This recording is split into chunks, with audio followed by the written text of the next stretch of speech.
No. FCRA is 1976. Amendment came in 2000. Original FCRA is in 1976. When Kudankulam, people agitated against Kudankulam.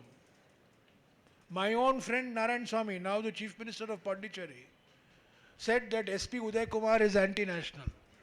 So it is not as if my government also had a certain attitude. But the difference between the Congress government and this government was that in the Congress government, civil society had an institutional forum. There was an institutional place. Civil society was heard. Sometimes you listen, sometimes you agree, sometimes you disagree. Today, the doors of civil society are closed.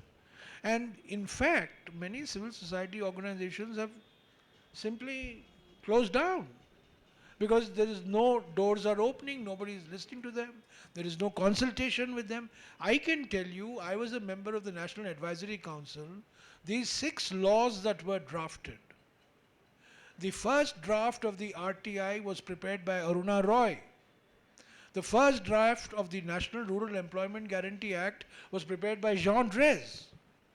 The first draft of the Forest Rights Act was prepared by a group of forest rights activists, Shankar Gopal Krishnan, Ashish Kothari, various guys on the Forest Rights Act, Right to Education Act, civil society. My own case of Land Acquisition Act, Medha Patkar was closely associated. She was not happy with the finished product, but so was FICCI and CII. So I said, if FICCI and CII are unhappy and Medha Patkar is also unhappy, I have done something very good. So, Medha Patkar was associated with land acquisition. So the philosophy of this government is anti-civil society. And civil society has to get up and make its voice heard. If you guys capitulate, if you guys also compromise, then writing is on the wall. So I think a good way to end this interaction is that the threats to civil society are very much in evidence. And I can tell you, this is the only political statement I'll make for this afternoon. The Congress policy towards civil society was live and let live. They are a nuisance. Let's listen to them. Sometimes they make good points. Sometimes they make, have their crazy concerns. But doors were not closed.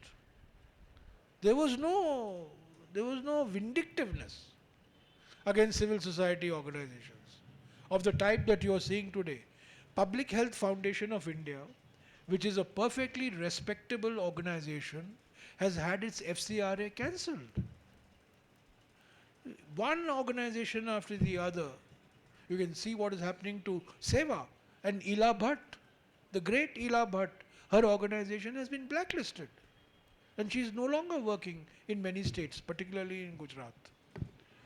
So, on civil society, I'm afraid your comment should be directed towards the current establishment and less against us. Today, any draft is drafted by Vidhi Legal. Any draft, any law is drafted by Vidhi Legal. In fact, I was member of one committee and the chairman of the committee said, we will come up with a draft law. And I said, Vidhi Legal? And sure enough, Vidhi Legal guys were sitting there, giving evidence to our committee. So think tanks have become more powerful under the current establishment. Civil society is out. Activists are out. Jholawalas are out. Hawai chappals are out. It's now, three-piece suit, talking the language of modernity. So you have to fight for that. Why is your voice silent? You were so vociferous when we were in power. Why are you silent now? Waiting for you to come back. Huh?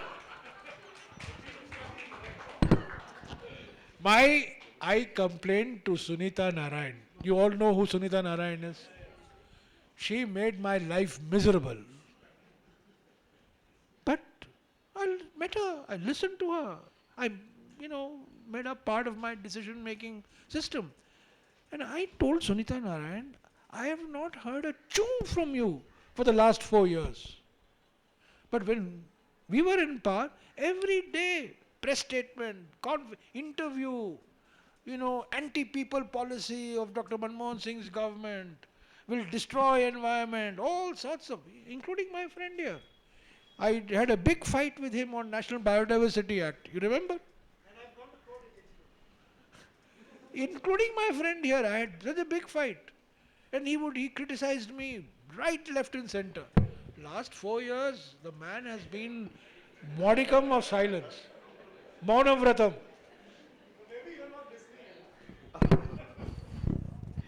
One second, I'll just say. Thanks, Jairam, and thank you to the audience for such wide array of questions. Heli, sir. ಇವಾಗ 12ನೇ ತಾರೀಕು ಏನು ಮಾಡೋಕೆ ಹೇಳಿ ಅವ್ರಿಗೆ. No. If you want to save the soul of India, May 12th is the day to start.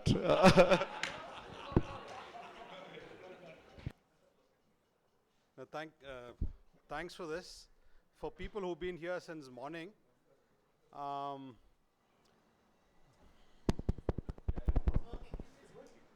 I'm sure we would agree that this was a very learning day today. And in the morning for about half a day, we met with people from various tribal communities and discussed the policy. None of them knew about it. None of them knew that this policy existed. And unfortunately, tomorrow is the last day for us to report. And Leo did talk about the limitations that have been set for civil societies to respond. We are to respond paragraph-wise, or it will not be taken seriously.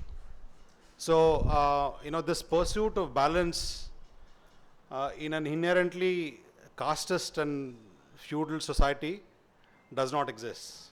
So, the forest-dwelling tribal communities have decided to reject this policy. So tomorrow there would be a draft. Tomorrow there would be a response, to the central government, and we are thankful to Mr. Jairam Ramesh for also asking us to respond to the standing committee on environment.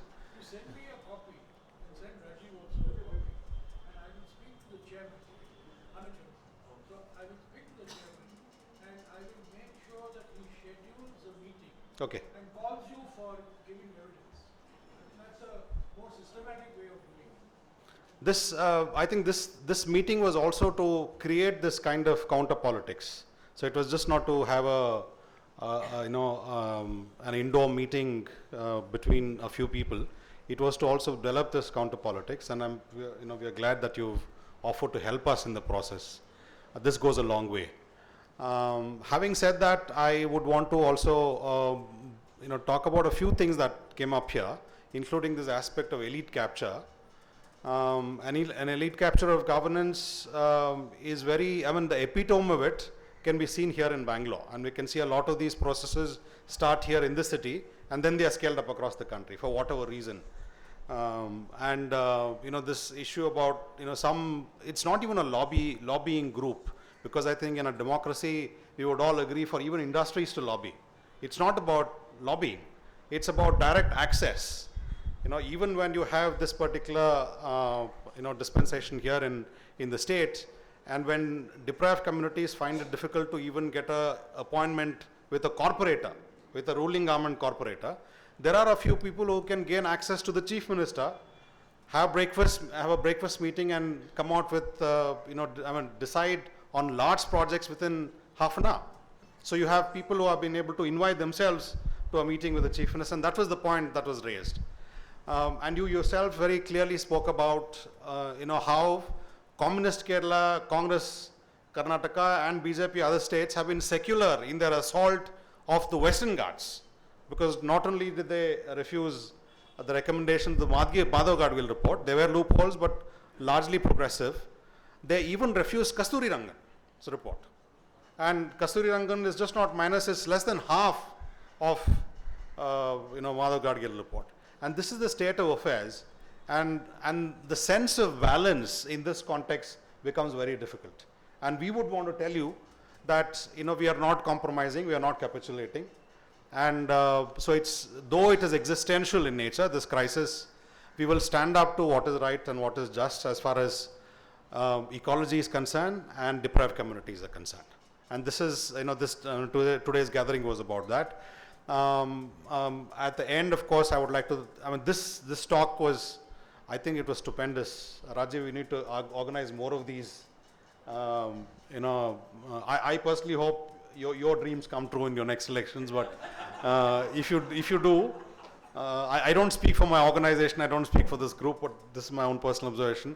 This, you know, these town hall meetings are extremely important. You know, the candid manner in which you spoke was really learning, and for a lot of us who have not met you, we've known about your character, but this ability to communicate your mind so clearly with people and not be antagonized by all the questions is really appealing, and it's a very scarce resource amongst politicians today. And we should be very thankful, you know, for Jairam Ramesh for this. Obviously, not that we agree on everything that he said. Yeah? This is bad on balance.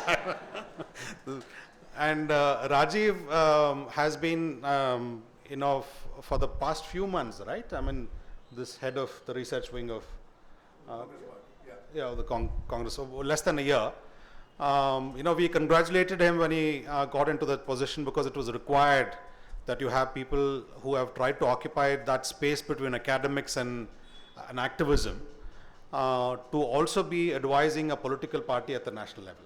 You know, because these are people who can see both ways, not stuck within the you know, ivory tower of academics, nor you know, the limitations of practitioners. And this person here has been trying to occupy, you know, that space between, and now he's advising a national party. And you know, there is a lot for us to share with you. And as Democrats and as constitutionalists, we would also share this with other political parties. That is our responsibility. You know, there is this manifesto, and for the state government, for the state elections, and there are environment-related you know, points that we want you to include in your manifesto, including this you know, a very strong reservation that we have to the point that the state government of Karnataka repealed the Lake Development Authority